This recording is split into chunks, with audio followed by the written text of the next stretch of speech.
Hey there, TouchDesigner developers. Welcome to another TouchDesigner tutorial. In this video, we are going to look at creating a pseudo-3D depth effect in TouchDesigner. This effect is actually created using a feedback loop with an edge top.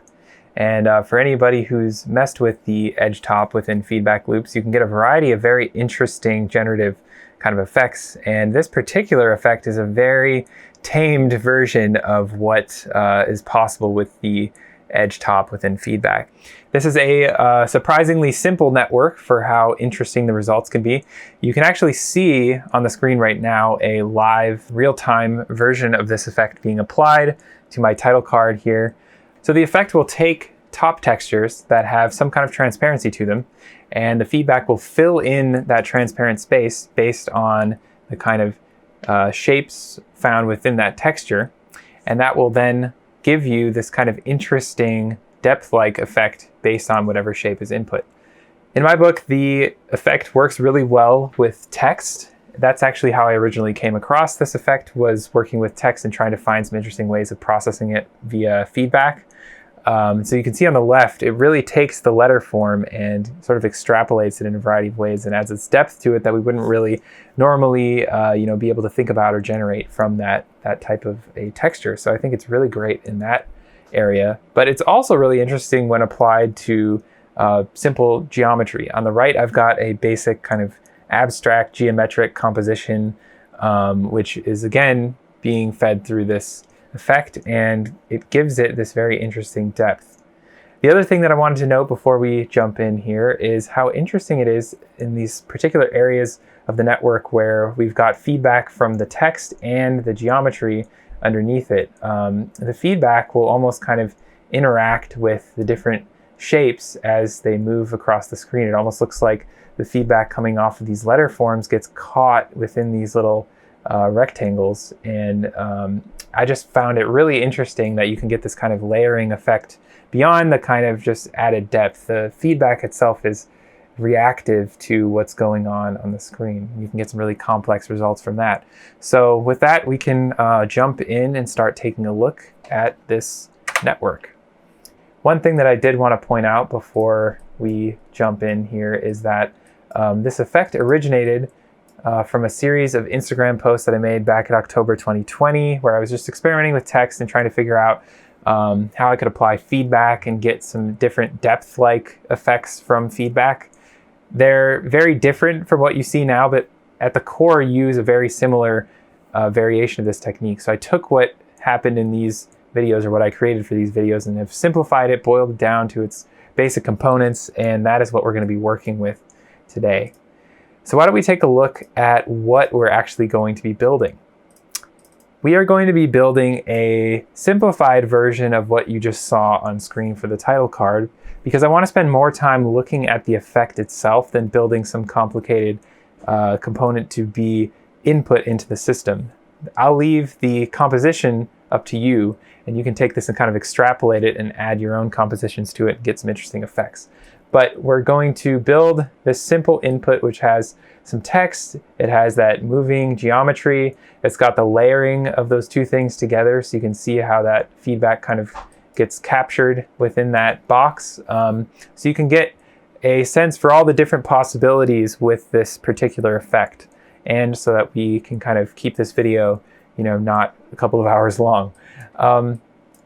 So we'll focus on building those inputs to the network first, and then we'll look at the effect itself. It's actually very simple. It's only, maybe like 8 operators or so. We'll look at adding some additional components to it to push the effect even further via this displacement, and then we'll also look at adding color to our final output. Just like in all of our TouchDesigner tutorials, we are going to start with a blank network and build this thing from scratch. So we might as well start now and delete everything. And just like in that network you just saw, we are going to start with those building blocks, which we will input into our effect. So I'm going to start by dropping down a constant chop, actually. Let me go back a page. And we're just going to set within this constant chop our resolution values that we're going to apply to our text top and our rectangle top. So within the constant, I'm just going to type in res x for the first channel and res y for the second channel. And then I'm going to set both of those chop channels to 1024. We're going to have a 1024 by 1024 square. For our particular version here, you're welcome to, of course, use whatever resolution you want. I'm going to then start with a text top, which I'll drop down here. And the first thing we want to do is get these resolution values into our common page here so that we have the correct resolution controlled by this constant chop. So again, we're just doing a basic chop reference. So those resolution values, one important thing about this network, and often is of importance with feedback loops, we need to set our pixel format here to 32-bit. Essentially, we're giving our color values. In this case, it's only a monochromatic black and white image, but we are giving those values a higher resolution, which will allow our feedback to have less artifacts in it, which will be important later on. So we're going to set this to 32-bit float, mono plus alpha all the way at the bottom there. And that will allow us to have that monochromatic output as well as an alpha channel, which is exactly what we want. We will then need to start making some modifications to this text top to make it display like we had a moment ago. The first thing that I want to do is get rid of this text that says derivative. And then we're actually going to set up, in this case, a text dat to specify the text that we want to use. And this is because in my original, I had 3 lines of text, and it's much easier to work with multi-line text when we have a text dat providing that information for us. So within this, I'm going to write third, and I'm going to do that 3 times, 3 lines that say third. We're doing that because we are making something that adds that sort of pseudo third dimension to our object. So I thought that would be a kind of fitting choice, but also the specific font that we're using, I felt like the combination of letters worked well with this feedback. So again, we're just going to type third, enter, third, enter, third. Now we've got 3 thirds within this text, and we can actually drag that text dat onto our text top and select parameter dat. And you'll now see those 3 thirds within that text top. We still need to make some modifications to the font page and the sizing and positioning and all that. The particular font that I chose for this is called Rockwell.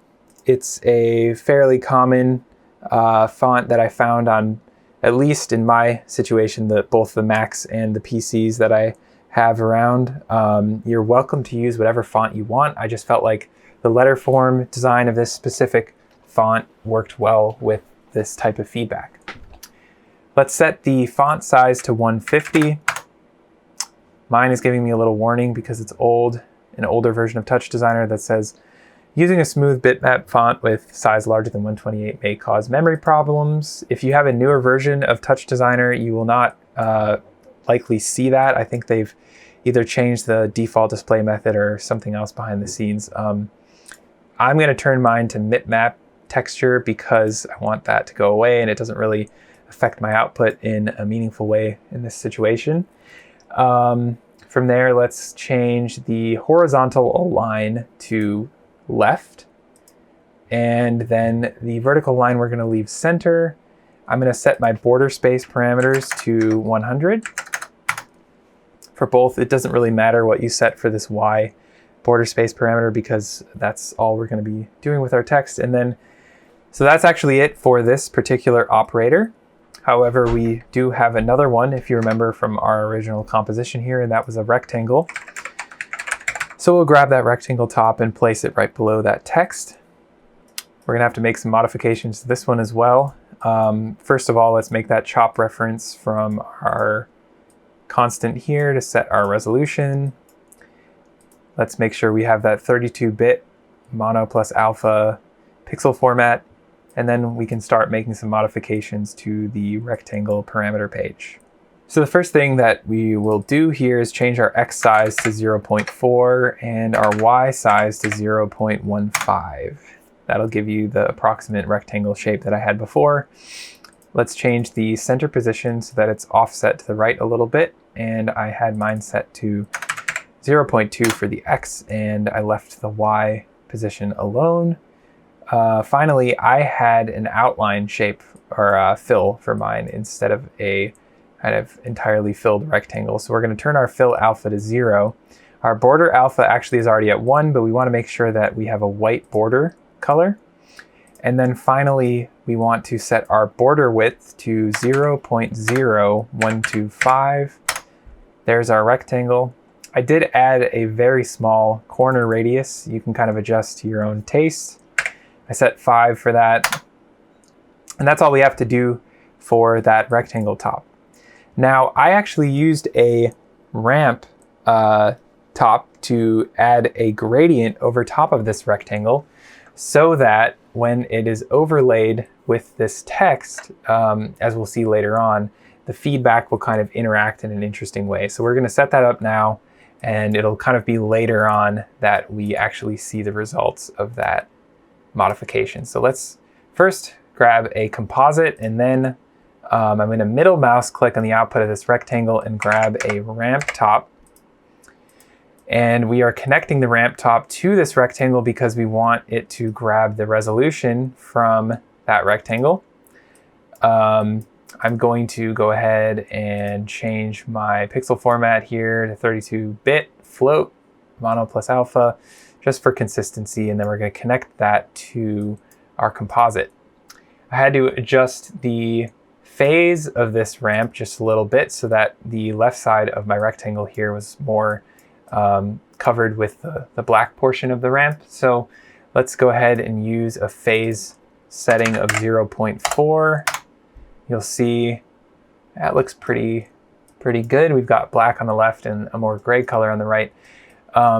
Finally, we have to composite both of these things together, and we're going to do so right now with the over operation. And you'll see we now have that the input to our network. The one thing that I do want to add before that, actually, that I missed here is my rectangle in my original was moving up and down. And we can do that in a number of ways, but I'm just going to attach a transform after my composite here, and then I will add an LFO to cause or to apply a transformation and create that animation that we had. So let's grab an LFO chop, place that down. We're gonna have to make some modifications within that. I want it to, actually let's make the chop reference first. I'm gonna set this chop reference, or make a chop reference to the Y translate parameter here.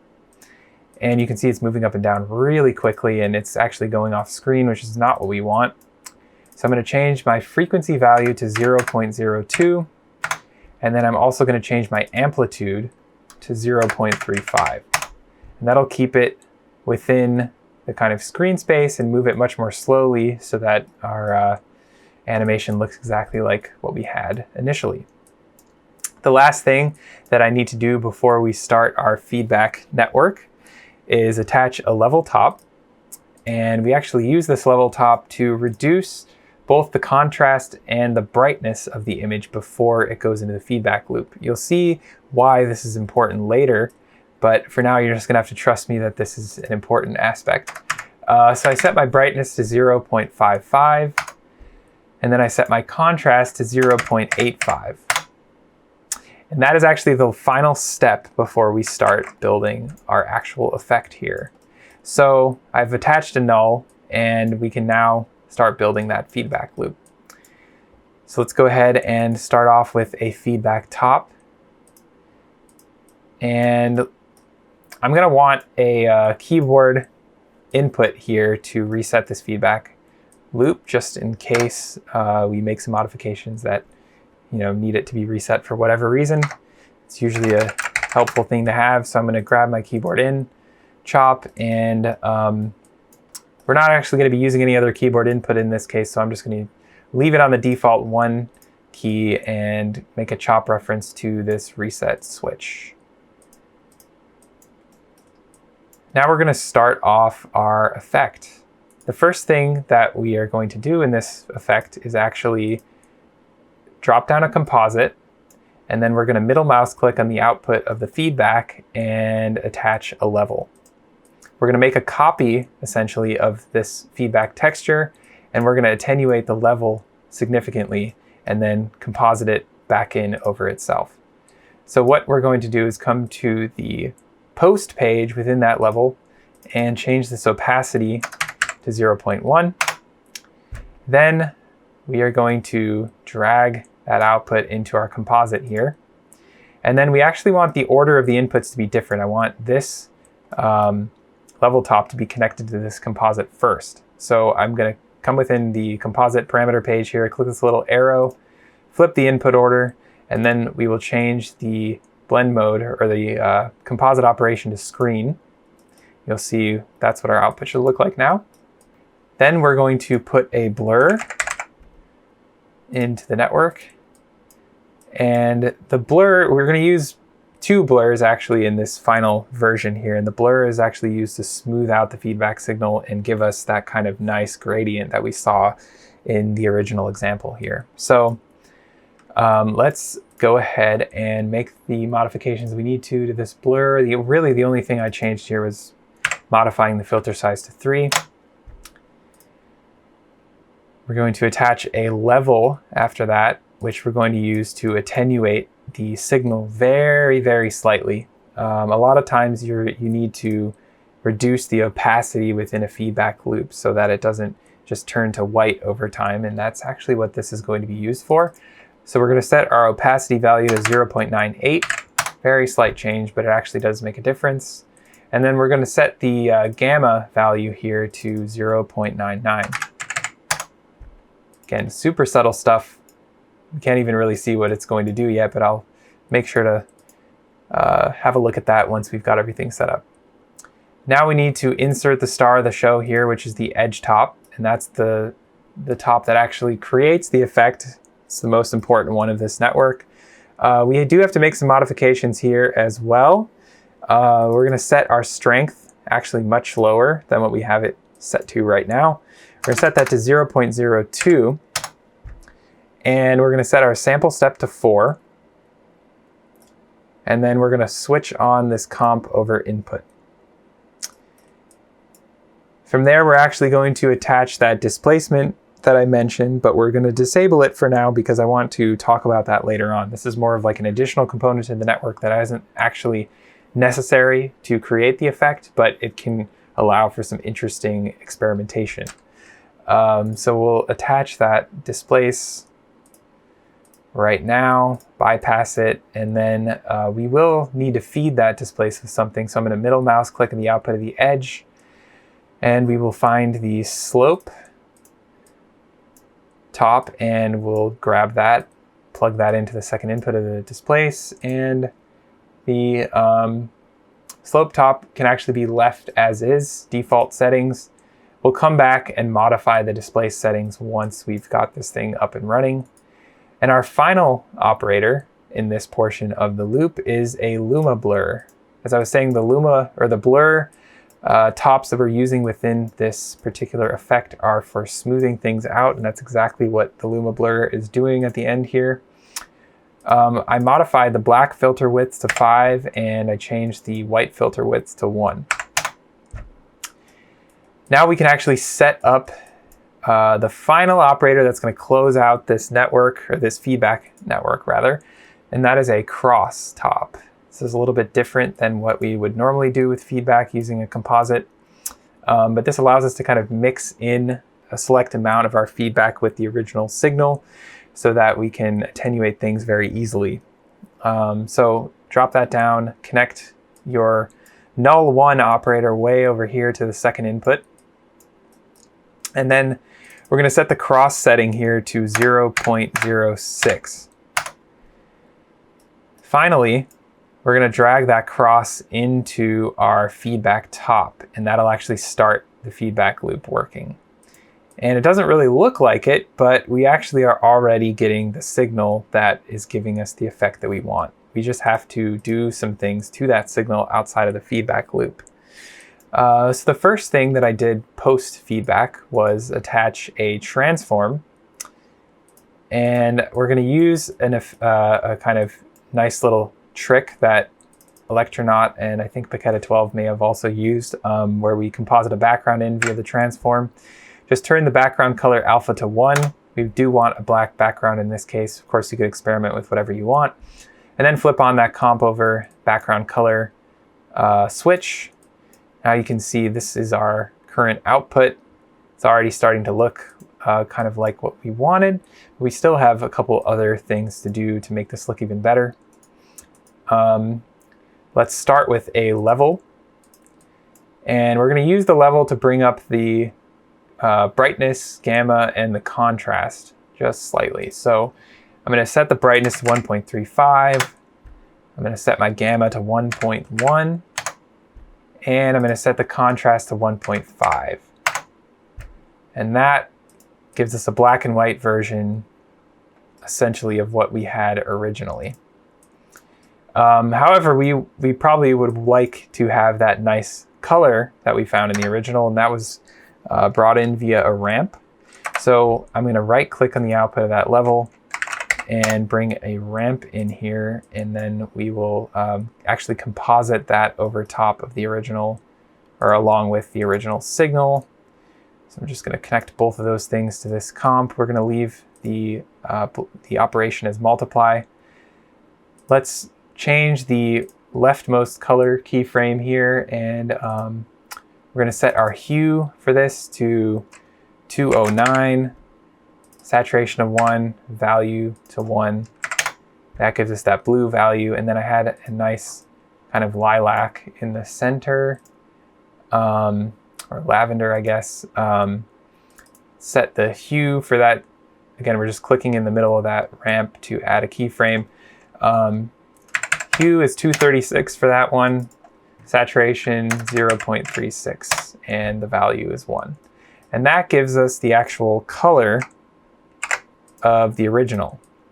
Now we can start to take a look at what's actually going on here.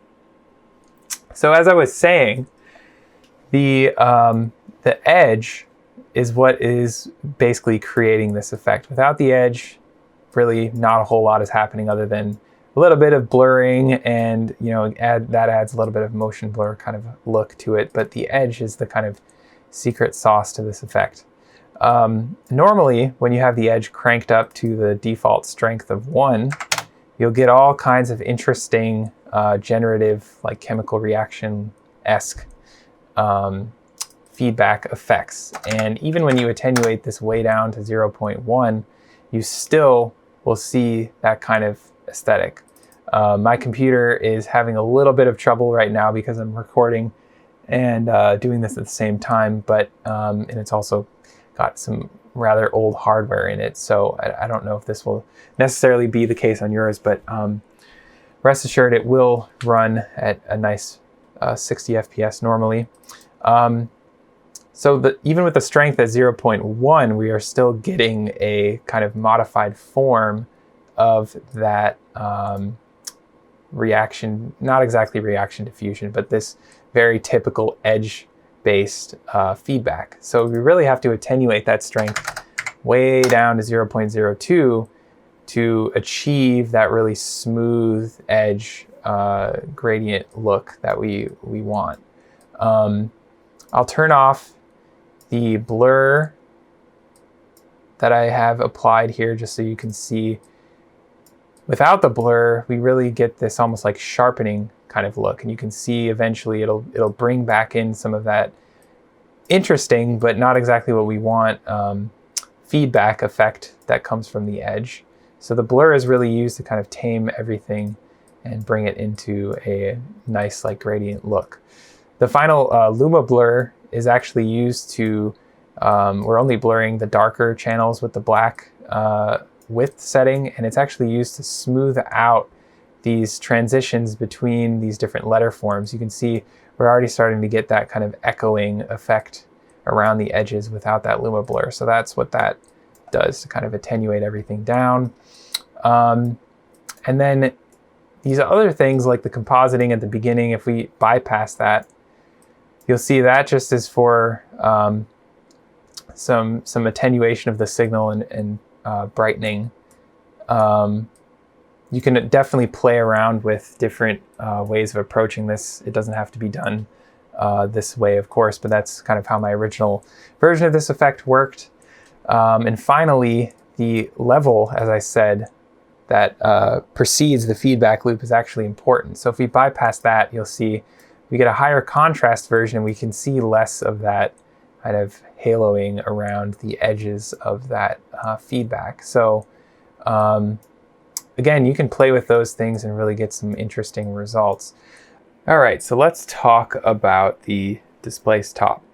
So the Displace top can be used to kind of extend the range of the Pseudo-3D effect a little bit, but it can also be used for bringing in some of that craziness that can be had with the edge top. And we're going to have to make a couple of modifications to the network in order to cause those things to happen. So the first thing that I want you to do, come within the Displace top.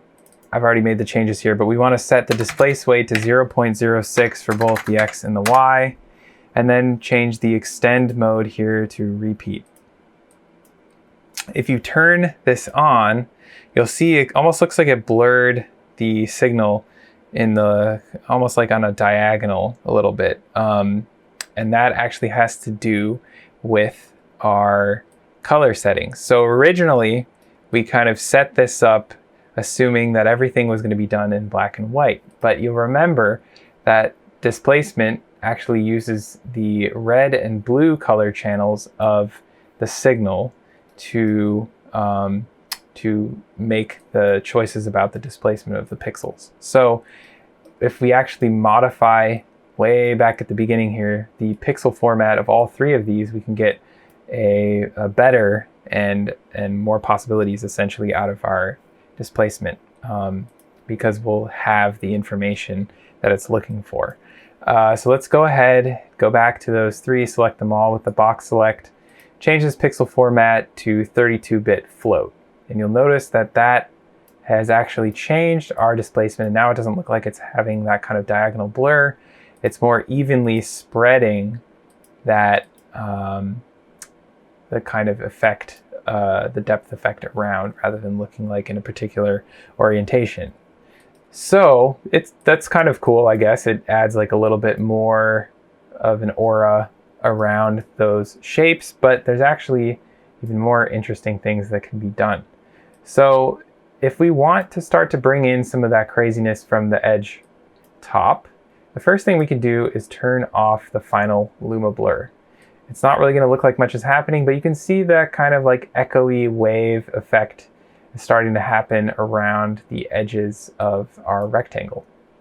If we want to kind of push that even further, we can actually come back to our LFO and change the frequency of this thing to maybe like 0.035, maybe 0.0375, something in that range. And you can see already, even with the Luma blur on, when it moves that quickly, you can start to see these little strange kind of feedback effects happening on the corners. It's starting to cause some things to happen. And if we turn that Luma blur off, that's what's kind of holding it in check. We should start to see some different kinds of effects as it moves across the screen. You can see it's really starting to pick up here, and there we go. And now it's generating these kind of interesting wave effects around the screen.